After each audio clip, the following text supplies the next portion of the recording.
彼になぜか惹かれるのは異常に巨大な何かを隠しているからだ。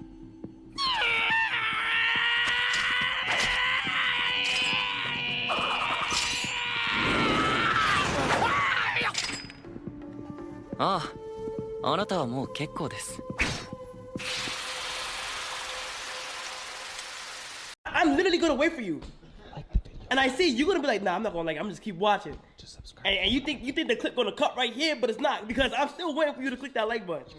And the subscribe and the post notification button.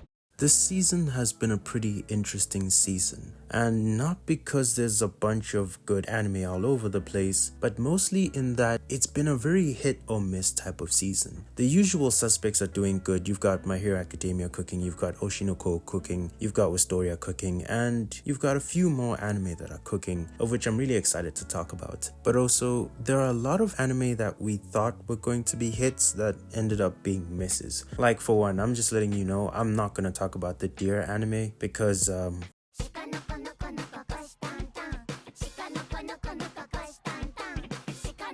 Make it stop! but the anime that I'll be talking about is The Elusive Samurai.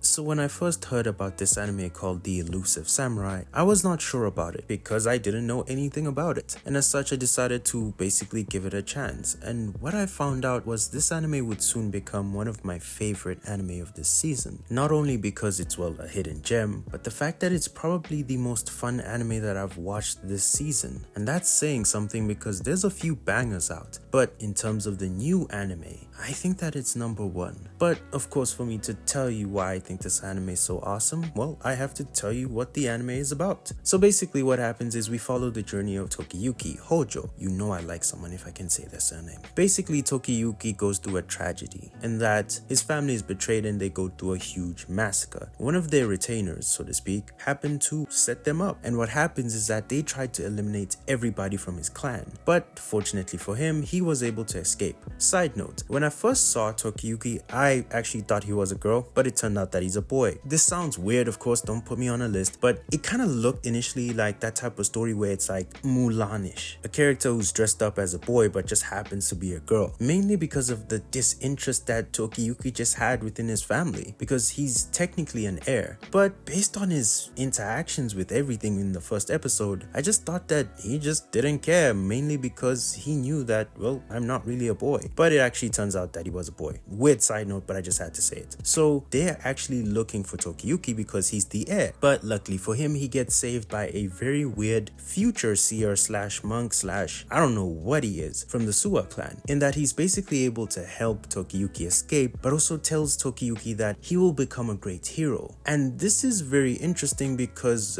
well, the more you learn about Tokiyuki, the more you realize that he does not strike you as much of a warrior, because in the first episode he would run away from training, and as such you can kind of see that he's not that good at fighting. But interestingly enough, he's really elusive, which means that he's really difficult to get to, and as such he's really good at dodging people like crazily. But the problem is that he's a monster defensively, but offensively he's just terrible. But instead of just basically trying to change him, his journey involves him utilizing his ability to be elusive to take back what was taken from his family and basically avenge his family, which is a really big task considering the fact that this is not a game and Tokiyuki just so happens to be really young, so it's not the type of thing that he can easily do. Because after watching this anime, you will realize that it is really fun but extremely graphic. Because not to spoil too much, basically within the first episode,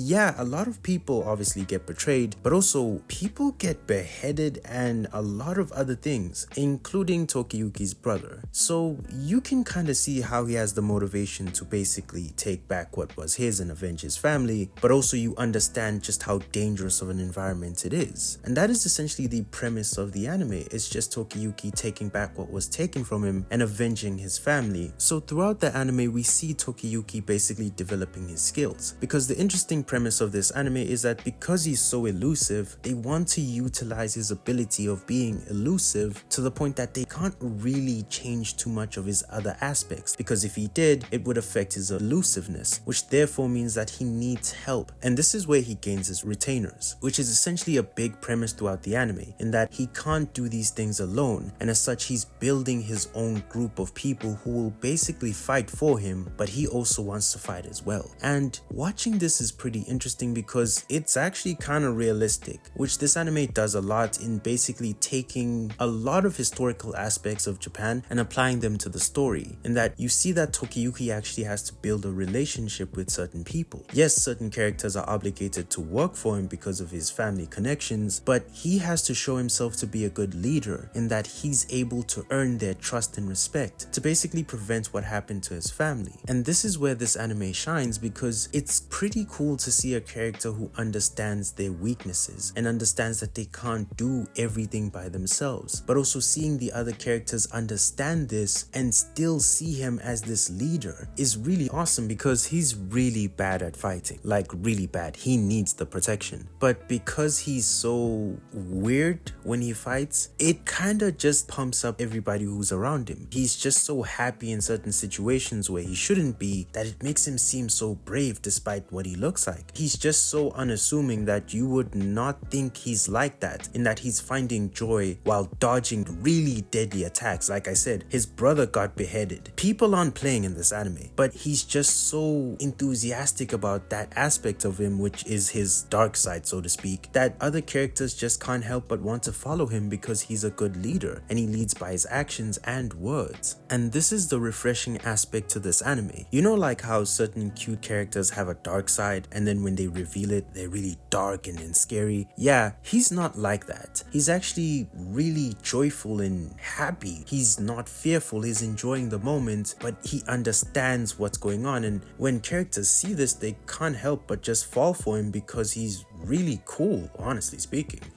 Hey, that's pretty good. And that's also where the other awesome aspect of this anime comes in. It's just the visuals. In my opinion, I think this is stylistically one of the best anime possibly this year, because the style of it is just so beautiful that I can't even explain how awesome it is to watch this anime. It has so much color. The type of style that the anime is animated in is amazing. Yes, it has bad moments. There was some CG, of course.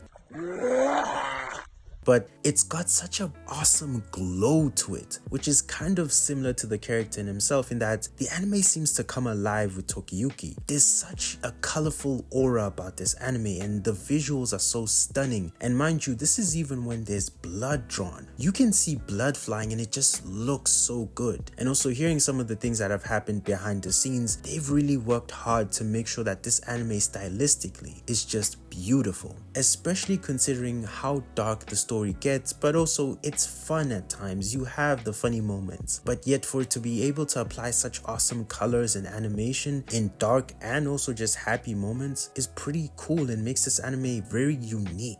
But with this comes the first drawback of the anime, and that is that you can really criticize the story. Now, I don't think it's the most original idea of basically talking about a samurai who's trying to get vengeance, though this anime is doing it in a unique way of basically having this warrior who's basically running away from everything but finding a way to utilize that ability to win fights and also use other characters to help him is really cool and really unique. But the vengeance aspect is basically the #1 trope of any samurai anime at this point, so it kinda then becomes a bit predictable in what you might expect in the anime. But I think the thing that will really get people off this anime is the pacing. I think that this anime's ability to shift between dark and happy moments is really awesome, but that's me. For someone else, I think that this could result in it being a bit of a paceful mess, based on the fact that on one episode you can have this awesome fight, this awesome build up, and then the next episode is just jokes. And this also happens in battles, in that you can have a character who is trying to eliminate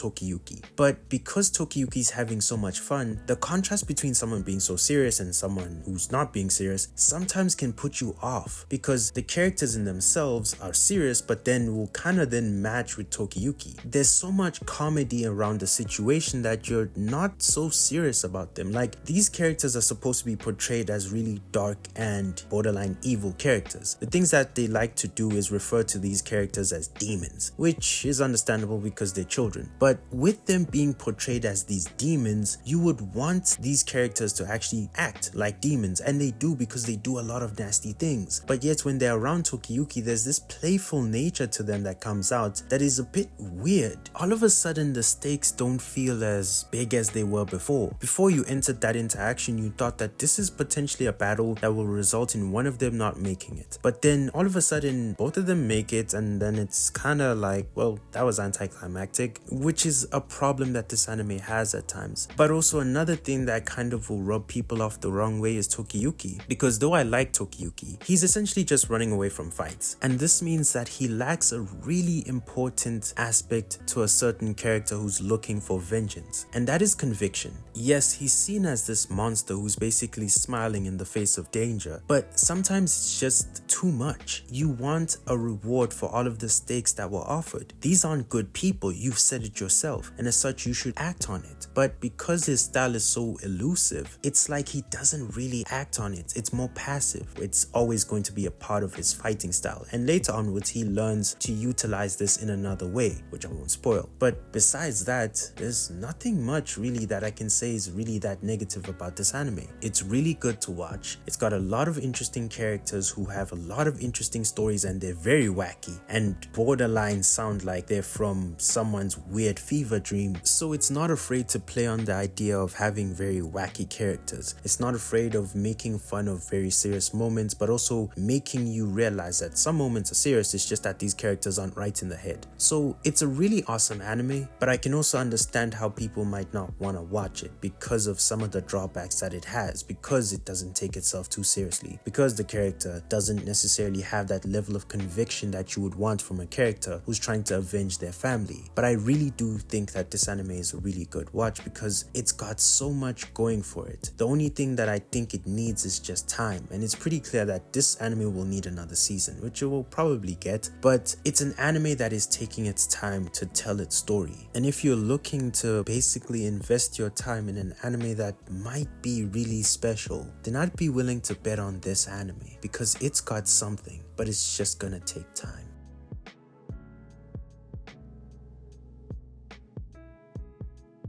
Hold up. Wait a minute. Something ain't right. Go to 鎌倉ダンス探すよさ